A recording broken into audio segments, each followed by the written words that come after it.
wild new pistols from hobby designers, a powerful reimagining of a classic Springer, and the big brands try new approaches to marketing. I'm Grim. I'm VileMods. And I'm KT of Family Foam Sport. We are your hosts, all that and more in episode 44 of the Foam News Collective.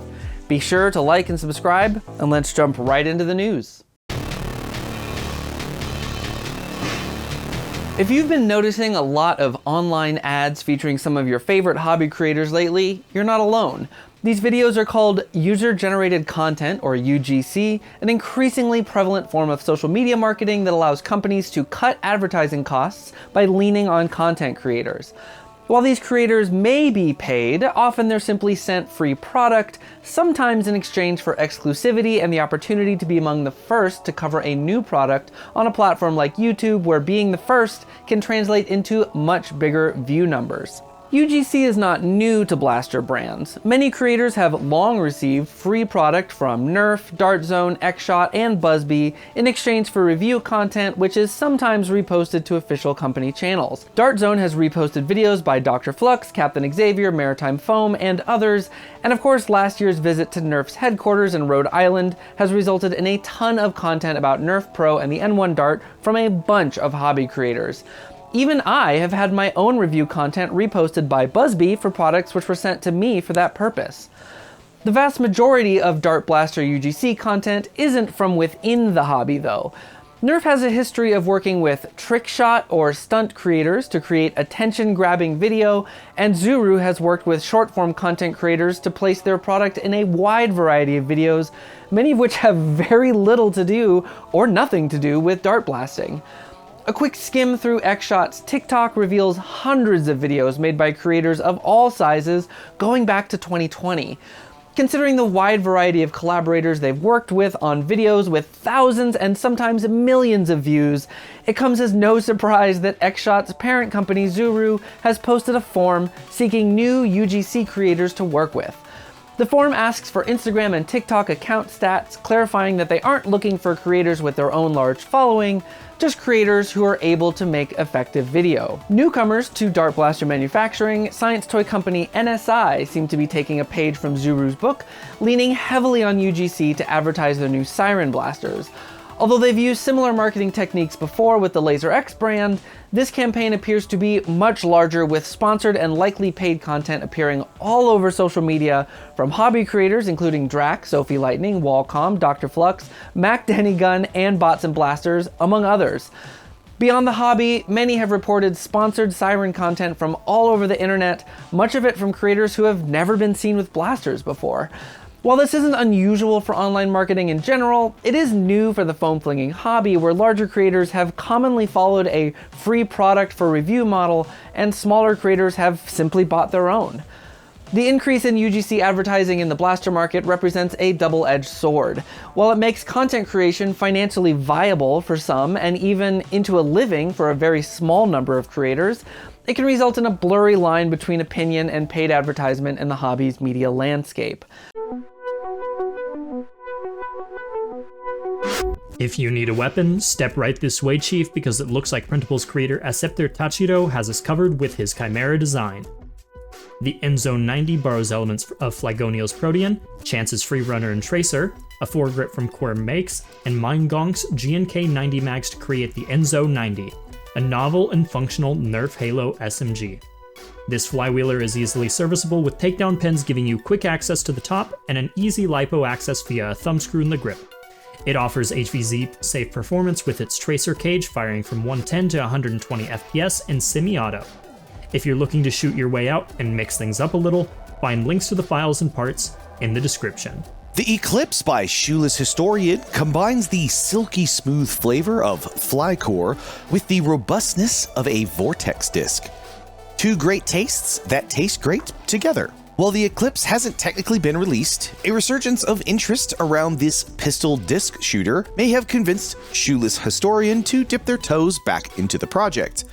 Most of what remains are slight tweaks to tolerances and quality of life fixes to really tighten up the blaster for assembly and ease of printing. Files for the vortex core that the Eclipse was built around are available on GitHub, although Shoeless did state they had to modify the files heavily to make it functional, requiring heat set points, wire routing, and a mag release, among other things. Links to the Vortex core for anyone inspired to build their own disc shooter will be down in the description while we wait patiently for the Eclipse's final touches. Leblasto continues to stretch his designs to the limit with Floki, a chunky bolter-style pistol that uses rubber bands to fire half darts from and eject the same shells developed for his previous blaster, Scully. With a kickback and shell ejection system powered by the bands themselves, it achieves an impressive semi-auto action and animated look without the use of springs or batteries. The design works with common office rubber bands, but by using stronger resistance bands, you can achieve higher power and snappy response. Files to print your own are available for $19 at Leblasto's Etsy page, link in description. If you are a fan of sillybutts low hardware Talon-Claw U but think it could be smaller still, you'll love this remix by Gryphons and more, the low hardware mini claw. In its default configuration, this little Springer fires short darts at an HVZ-friendly 115 FPS with a K31 spring with a short and lightweight prime. This design features top loading, but an alternative third priming bar removes that feature while increasing overall strength for higher spring loads for an optional, but not included, 200 FPS K25 setup. The rear end holds an optional buffer tube stock for your favorite stock, and the barrel can fire a Mega XL dart for stunning zombies where applicable. Complete builds are $65 from Gryphons and More's Etsy page. Link in the description. While interest in AEBs has grown recently, their mechanical complexity and high cost has limited their accessibility to the hobby at large. Enter the Super Lynx AEB Mk by Nlayer, a closed breech, chain-driven lynx that has been in the works for the past 2 years. Based off the original Orion Blaster's Lynx, it is compatible with existing Lynx hardware and powered by a 1200-watt 550 brushless motor cranking the chain drive with laser-cut steel sprockets. Nlayer had to completely redesign the Lynx frame to support this new chain drive and battery housing, along with a new breech that opens about twice as wide as a stock Lynx for more reliable feeding across various darts and magazines. Performance is no slouch either, hitting anywhere from 160 to 255 FPS at a whopping 16 darts a second. Hardware kits are available at AKBlaster's Etsy page for between 150 and 170 USD, with the option to add a full Lynx hardware kit for an additional $50. And all files needed for this build on Nlayer's Google Drive page are linked down below. If you are invested in customizing your portfolio of blasters, Gemeneye has some new stock options on the market for you to consider. After creating a buffer tube version of the original Raider stock, Gemeneye has given the same treatment to the stock from the classic Super Soaker Shotblast. This version of the classic uses minimal hardware, including printed lock-in springs. While initially publicly offered only as a set of files for printing, you can now buy either of these designs fully printed by Gryphons and More for a price quote of $16 per share. Gemeneye also thought the Nerf Pro Torrent could use some diversification and now offers short, original, and long variations on the original stock, all designed for easier printing and simple installation with no shell cutting. Check out the dividend of Gemeneye's hard work at the links in the description. 3 New England blaster clubs have joined forces to form the Blaster Alliance of New England, aka BANE. The Bone Guard of New Hampshire, Massachusetts Area Blaster Club, and North Shore Nerf War have pooled their resources to establish a 501c3 organization to supply resources to support foam blasting events in the northeastern US.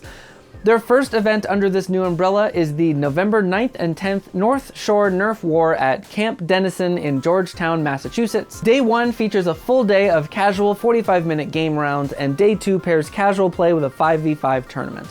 This event is $20 or free with BANE membership. Limited on-site lodging is available. For more info, check out the links in the description. Shellington Labs, makers of the Spring Thunder, Winchester, and Flypoint blasters, among other things, announced on their Discord server that they were pivoting to a new business model. With this change, the blaster maker will focus on selling kits, shifting away from the full custom blasters, which were creating a work overload, according to shop owner G.26. G.Dop encouraged current customers to either email the shop and request a refund or be prepared to wait until the overhaul is complete. Since at least 2023, the Shellington Labs store has been plagued with manufacturing delays, prompting G.26 to take to Reddit this summer explaining his intent to scale the shop back. There were no official dates for the website's relaunch, but they did state that more updates would come in the near future. XShot's second flywheeler, the Insanity Clip Mania, has started appearing in web stores around the world, including the UK, Australia, and Amazon and the United States. Some of these listings including new photos with a fourth magazine, along with a flip clip accessory not shown previously. Out of Darts has followed up their Maxim parts list by assembling a full mod kit with a combination of in-house and off-shelf parts, as well as a video mod guide. The kit offers 2S and 3S options, as well as a variety of crush and pusher choices. According to a public announcement, Luke Bird, better known to many as hobby content creator Dr. Flux, has officially accepted a position with Out of Darts as Chief Operations Officer, where he will run much of the day-to-day business of the warehouse and shop. Hopefully, the doubling of the number of Lukes who are out of darts represents a positive future of growth for the business and the hobby. DartZone's Nitroshot Plus half-length dart has become available for sale on DartZone's website in boxes of 150 for $15. The response to this dart from the competitive community has been largely positive, especially in light of recent consistency issues with workers' half-dart offerings. Kits for the SPL2 are back in stock on Gavin Fuzzy's website in either space gray or purple. The kits are listed for $235 United States dollars each and should be shipping by the end of October. AKBlasterMod continues to add to their catalog of 3D printed hobby blasters, this time offering complete kits for the OFD Quik. Full kits run for $74.31 and a metric-sized hardware kit with no printed parts costs $39.46 United States dollars. Doublestriker has released STL files for a pusher breech kit for the Busby Twist Fury that pretty much turns it into a skewer. Featuring replacements for the T-pull, mag release, and much of the power system, it can fire around 200 FPS on a K25 spring. Sillybutts has released a barrel tip safety cover for most hobby blasters with a 16mm outside diameter barrel. While this is not a SCAR or any kind of accuracy performance modifier, it is a very quick and simple way to make your blaster safer and more visually toy-like. For my community crosshairs, my sights are dialed in on episode 62 of the Foam After Dark podcast and their interview with legendary modder Chris Cartaya. In this lengthy interview, Chris joins co-hosts Bots and Blasters and Blaster at Arms to talk history, mental health, technical nitty-gritty, the experience of leaving and coming back into the hobby, and much more. Chris is a fountain of information about the early days of blaster modding, and this chat is filled with a ton of gems. If you have any interest in this time period, definitely give it a watch or a listen. And that's all of the news. Gracious thanks to our contributors, Ko-Fi subscribers, and Discord moderation team. Don't forget to, as always, like the video, subscribe to the channel, check out the merch store and Ko-Fi. Be sure to also leave a comment down below on how you felt about the video. Then we'll be back in 2 weeks with another episode. Thanks for watching. Anyways, I have an event to fly out to, so I'm going back into cryo. Wake me when you need me. Oh my god. I'm back. From the classic Super Soaker shot Super Soaker, see? A powerful reimagining of a classic. Wow, classic. I'm already off to a great start. What is a classic? Dart zones. I just had one of these. Oh look, there's literally one on the ground right now. Pew! If you need a weapon, step right this way, Chief, because it looks like Printable's creator... I should have thought of how to pronounce this before I got here. If you need a weapon, step right this way, Chief, because it looks like Printable's creator, Accipiter Tachiro. I guess I'll open my Twist Fury. Fine. Wow, what? Should I just do a blooper unboxing and review here?